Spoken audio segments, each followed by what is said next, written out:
చేసుకొని పౌలు గారు 20వ వచనంలో చెప్తూ ఉన్నాడు.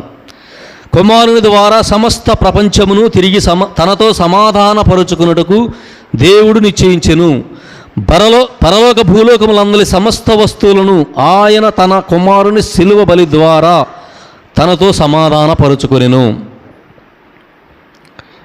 వీరందరి పాపాల యొక్క క్షమించబడాలి, పోయిన సమాధానం తిరిగి రావాలి, దేవునితో ఉన్న సాన్నిహిత్యం మళ్ళా వీళ్ళు దేవునితో సహవాసం చేయాలి.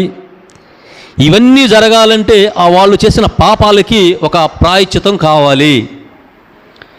ఆ ప్రాయశ్చితం యేసుక్రీస్తుని యొక్క శిలువ బలి అని ఇక్కడ పౌలు గారు మాట్లాడుతూ ఉన్నాడు. ఆయన యొక్క శిలువ బలి ద్వారానే మాత్రమే వాళ్ళ యొక్క పాపాలు క్షమించబడి పోయిన సమాధానం కానివ్వండి, పోయిన స్నేహం కానివ్వండి, మళ్ళీ తిరిగి తెచ్చుకోవడానికి అవకాశం ఉంది అని చెప్పేసి పౌలు గారు మాట్లాడుతున్న సందర్భంగా